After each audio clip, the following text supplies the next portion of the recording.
Hi mga kachika! Meron akong chika sa inyo. Alam nyo ba, may paalala si Kim Chiu at Dingdong Dantes.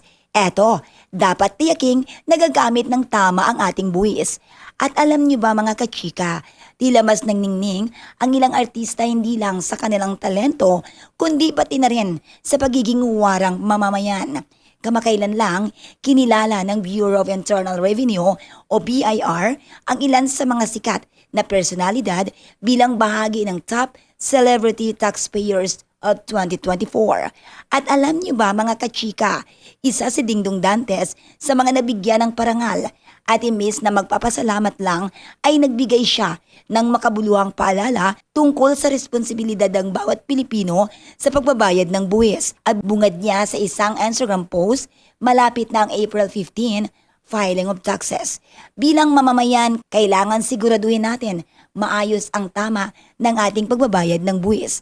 At bilang mamamayan, tungkulin din natin na maging mapamatsyag at siguraduhin ang ating buwis ay nagagamit ng tama. Samantala, ipinayag naman ni Kim Chiu ang kanyang karangalan sa pagtanggap ng naturang pagkilala at inikayat din ang lahat na maging responsable sa kanilang tax obligation. At alam niyo ba mga kachika, minsahe pa niya sa publiko, kailangan ipatuloy natin ang pagbabayad ng tama sa buwis. Bukod kina Dingdong at Kim, kasama rin sa mga pinarangalan sina Vice Ganda, Jolia Barreto, Catherine Bernardo, Darren Espanto, Daniel Padilla, Jeneline Mercado, Dennis Trillo at Catriona Gray.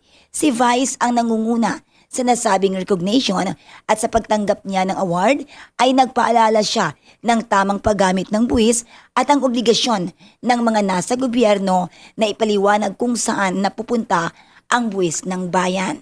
Yan ang ating chika ngayon mga kachika, and the Ate Len, ti amo, I love you.